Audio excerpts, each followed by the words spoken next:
Tania Bruna-Rosso vient de nous rejoindre. Bonsoir Tania. Glamour et provoque ce soir avec la bellissima Monica Bellucci et l'homme en noir Thierry Ardisson.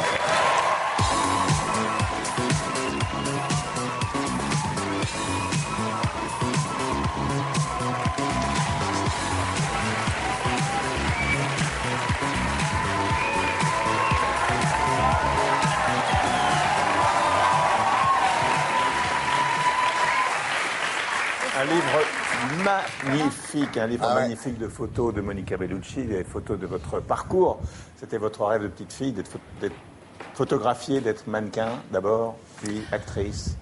Disons que quand j'étais très jeune, je rêvais, oui, sur les livres de Helmut Newton, de Bruce Weber, de Avedon. Et après, j'ai eu la chance de pouvoir travailler avec eux. C'est vrai, c'était un rêve qui devient réalité. Alors, on va regarder ces photos qui retracent aussi votre parcours assez extraordinaire dans un instant. Vous allez partir, Thierry, vous êtes là pour la sortie de 20 ans de télé dans une boîte. Voilà, comment on finit. Mais vous n'êtes pas fini. C'est un passage. Bravo. On va finir Ça, c'est sûr. C'est la boîte noire pour l'homme en noir. Donc, c'est avant Salut les Terriens, qui est aujourd'hui sur Canal et qui fonctionne bien depuis 4 ans. Succès absolu, absolument. Succès absolu. Ouais. Et auparavant, émission culte. Et vous en avez fait une fois, avec peut-être plusieurs, même avec Monica. Voici un extrait. Bonsoir Vincent Cassel. Bonsoir. Ça me fait très plaisir de vous recevoir. Qu'est-ce que vous aimez chez Monica, Vincent? Tout. Ouais. Sexuellement, ça se passe bien avec Monica, Vincent? Très bien. Très bien. Très bien. Eh oui. Comment les droites... Alors, on va y venir dans un instant. Ce livre de photos, donc il y a une introduction de Giuseppe Tornatore. Qui est Oui, c'est un réalisateur italien qui est bien sûr réalisé, connu, je crois, à cause des cinémas Paradiso surtout, mais avec qui j'ai travaillé. J'ai fait un film qui s'appelait Malena. Et c'est aussi le seul réalisateur qui m'a photographié. Et c'est pour ça aussi qu'il est dans les livres avec une photo de lui et il a fait la préface du livre. Il y a aussi un dessin de Manara, celui qui a dessiné le déclic, qui est des émois sexuels. Merci. Et Mais le livre, Oui, je l'ai tout vu est cet après-midi, le livre est extraordinaire, vraiment. Je vais le Magnifique, garder ça, sur ma table basse chez moi. Aux éditions de La Mais alors, Martinière. ce que disait Monica tout à l'heure, quand on se faisait maquiller tous les deux, c'est qu'en fait, on est déjà un peu dans le remembering quand même. On est quand même déjà dans le culte, la nostalgie. C'est un peu emmerdant quand même, non? Un peu, mais c'est la vie, il faut faire les comptes avec ce que ça. vous dites que c'est un adieu à votre jeunesse, ce livre. Aussi, oui, mais sans douleur, avec, je pense à tous les beaux moments, à toutes les rencontres, les voyages, les expériences. Du coup, voilà, c'est une partie de ma vie qui ne reviendra plus. Ça finit d'ailleurs avec les deux photos de mes enfants. Qu'est-ce qui ne reviendra plus? Cette partie de la jeunesse, mais c'est magnifique. Voilà, maintenant, il y a d'autres choses qui s'ouvrent en moi et je regarde tout ça sans aucune douleur. D'ailleurs, ça finit avec les photos de mes enfants. On vous voit gamine, on vous voit femme en pleine maternité, on vous voit en situation sadomaso, dans des situations très érotiques. Fais voir Sadomaso. Elle est déjà passée. livre, Non, et elles sont splendides, c'est tous les visages de la féminité qui apparaissent. Vous savez, ces livres, c'est pas beau grâce à moi, c'est grâce à tout, mais c'est vrai, c'est grâce à tous les grands photographes qui sont dedans. Et c'est vrai que j'avais envie de faire aussi un livre qui avait une saveur italienne. C'est pour ça que c'est Tornatore qui a fait la préface, on dit, excusez-moi. C'est aussi Manara, comme vous avez dit, qui a fait les dessins. Et voilà. Et moi, qui je vous suis a le italienne, mieux bien sûr. photographié? Pardon? Qui vous a le mieux photographié? Je ne de tout sais cela pas. Là, moi, je ne peux pas être objectif. J'ai fait le choix des photos, c'est vrai. Mais disons que c'est un peu un conte, si on veut, autobiographique à travers des photos. Alors, on va voir là, on voit Ali feuillette le livre depuis ce matin, il continue maintenant avec Il a pas plaisir. fini. Et donc, Je pense qu'il va l'emmener chez lui. on va voir quelques photos en plan enfants. fixe maintenant. On va voir quelques-unes. Vous pouvez nous les commenter. Celle-ci. Celle-ci, c'était Ça tourne vite, tellement.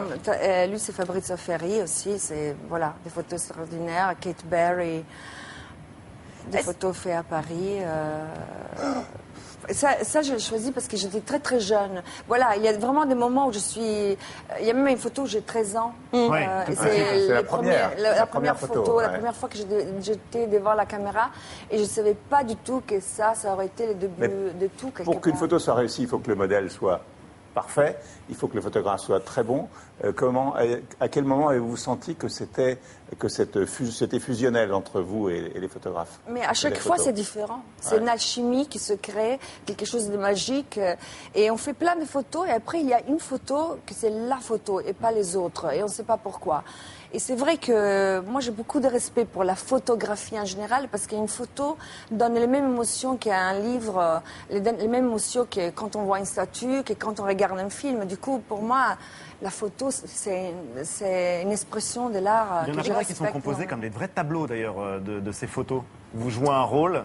Écoutez, la vérité que j'ai choisi, aucune photo de mode, aucune photo de pub, aucune couverture de magazine. C'est que le visage et le corps. Du coup, pour moi, ça, c'est quelque chose qui est l'état brut de l'expression. Qu'est-ce qu'il faut en plus pour être un bon modèle de photo? Qu'est-ce qu'il faut en plus? Vous savez, c'est drôle que vous me dites ça, parce que dans la préface, moi, j'écris très peu, parce que c'est un livre qui parle qu'à travers les photos. Mais justement, ce que j'ai dit, c'est que c'est drôle que je me retrouve avec ce livre, parce que j'ai rien de mannequin, dans le sens que je suis grande, mais pas très grande. Assez pas ronde, anorexique. non, assez ronde, et jamais été mince de ma vie. Et malgré ça, alors que j'ai vraiment rien de mannequin, j'étais photographiée pour les plus grands photographes de mode. Voilà, du coup, c'est vraiment quelque chose d'assez drôle, tout ça. Ce livre est vendu au profit de 2 organisations. Il n'y a pas d'argent pour vous.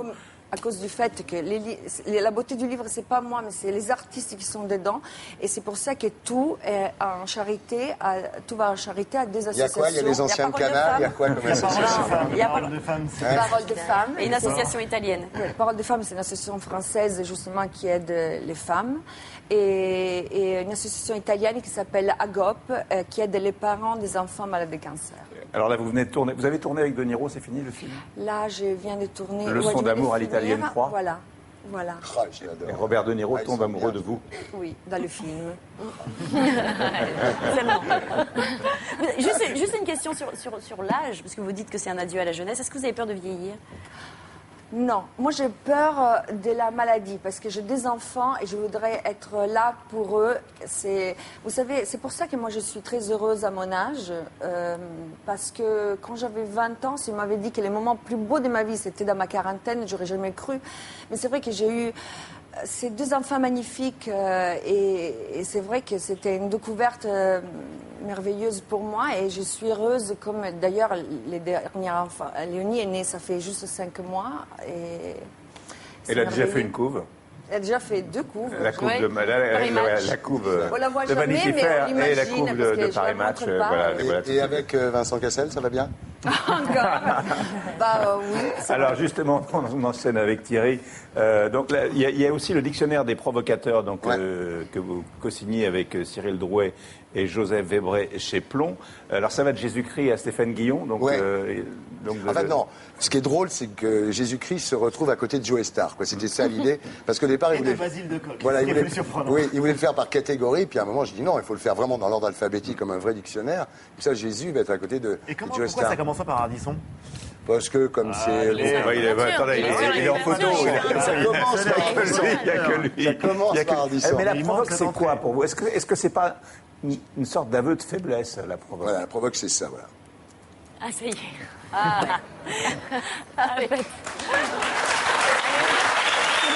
bien bonne. Bien préparé. C'est vrai que c'est vraiment... Non, c'est du tabac. Bah, faites-nous sentir. C'est du tabac. Non, c'est du tabac, ouais. Bah ouais. Parce qu'en fait, non, tu sais pourquoi? Non, tu sais pourquoi? Mais non, parce que j'ai eu l'idée en loge. Ouais. Et je me suis dit, merde, j'ai pas apporté de shit, donc je me suis roulé un faux joint. Mais voilà, la provoque, c'est ça, voilà. Jamais personne a fumé un pétard à la télé en direct. C'est de l'art, c'est politique, c'est salvateur, c'est Ouais, nécessaire, non, c'est quoi il y a des gens extraordinaires. Il y a un mec, qu'est-ce que je fais de ce pétard pourri? Je sais pas, mais T'en as pas. On n'a pas le droit. Il faut Monica, assumer. non. Il faut assumer, on n'a pas le droit. Ah oui, déjà. en plus, dis donc, la Bon, je le jette. Allez. Voilà, merci Tant beaucoup. pis, c'est la première fois que je jette un pétard, mais c'est pas un vrai pétard en même temps. Bon, alors, Non, la provoque, il y a un mec, moi j'en parle dans la préface, il y a un mec formidable, sérieusement, il y a Duchamp qui a dit cette urinoir est une œuvre d'art. Bon, ça a été le début de l'art contemporain, évidemment, c'est un moment, parce que Warhol, tout ça, n'ont fait que recopier ce qu'a fait Duchamp. Et un jour, il y a un mec qui s'appelle Pilancelli, qui était allé dans une exposition Duchamp et qui a pissé dans l'urinoir. Ce qui est énorme. Et on l'a mis en tôle, on lui a fait payer une amende.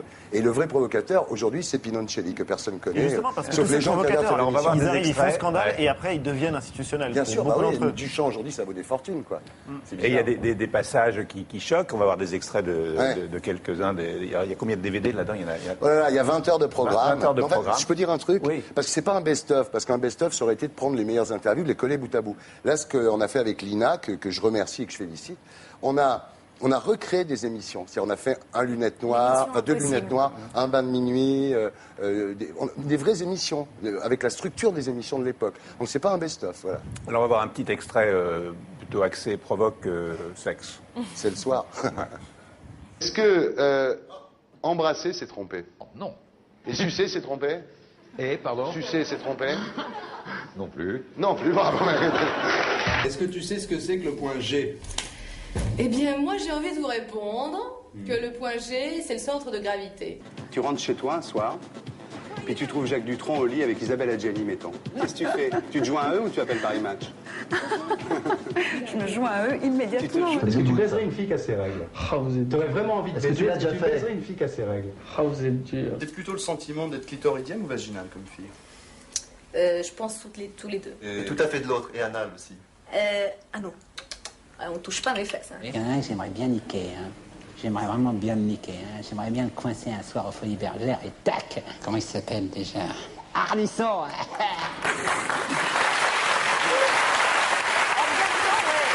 C'est amusant parce qu'en regardant ces images, vous dites, oh, c'est nul, c'est nul. Non, mais c'est pas ça. C'est comme Monica disait tout à l'heure, c'est la jeunesse, quoi. Et est-ce que la provocation, c'est un tempérament ou c'est une posture? Ah non, moi j'ai été marqué par 68, et puis quand je commençais un peu à me calmer, il y a eu le punk. Et quand j'ai commencé la télé, c'était après le punk. Donc j'ai eu 2 piqûres, quoi. Donc non, moi c'était très, très naturel chez moi, c'est pas du tout. Et la provoque, elle a évolué à la télé justement par rapport à vos débuts? Aujourd'hui, je veux dire franchement, ce que je trouve de plus provoquant à la télé, c'est quand j'invite un paysan, quand j'invite une infirmière, les témoignages qu'on fait à la fin de l'émission. Aujourd'hui, c'est la vérité qui est provocante. C'est pas de dire enculé à la télé, ça on l'a fait avec Baffy pendant des années. Aujourd'hui, ce qui est fort, c'est de dire voilà ce qui se passe, voilà comment sont les gens, voilà ce qui se passe en France, et c'est bouleversant, quoi. C'est ça la provocation. Est-ce que vous avez le sentiment d'avoir été un peu le pape de la branchitude pendant toutes ces 20 années qui sont là-dedans? Bah écoutez, je veux bien, oui. Non, c'est pas ça, c'est que j'ai fait ma première émission au bain-douche, donc c'est sûr qu'il y avait un côté branché, puisque j'ai commencé au POPB, et puis un jour je me suis dit, quand tu sors du POPB, quand tu sors de Bercy, tu veux te marrer, tu vas au bain-douche. Alors pourquoi l'année suivante, j'ai dit, pourquoi tu fais pas directement l'émission au bain-douche? Et toujours le plaisir doit guider votre vie. Et donc voilà, je l'ai fait au bain-douche, et c'est vrai que ça m'a donné une image un peu branchée, quoi. Ouais. Il y a une dimension intéressante aussi, c'est sur les interviews. Vous faites comme du cinéma, en fait. Vous faites 8 heures d'interview avec du montage. Ouais. Est-ce que c'est pas quelque part réécrire un petit peu la vérité? C'est comme ça que je fais. C'est pour ça qu'ils ont fait une boîte, parce que c'est vrai que moi, quand je fais une interview, je la prépare énormément. Je suis pas le seul, mais enfin, disons, j'y passe énormément de temps. Ensuite, on la tourne. Des fois, par exemple, il y a un invité qui commence, puis je dis, oh non, ça va pas, on recommence. Les mecs, au bout de 10 minutes d'interview, recommencent à 0. Donc je dis, ouais. Donc on les tourne comme du cinéma, et après, je les monte. Là, je sors du montage, j'ai passé la journée au montage, quoi. Je veux dire, le 11 novembre. Et après le défilé, vous avez défilé. Ça pour Rodolphe Delmer. Voilà, vous avez défilé ce matin. Voilà, on va se retrouver après la pub avec Monica Bellucci et Thierry Ardisson. À tout de suite.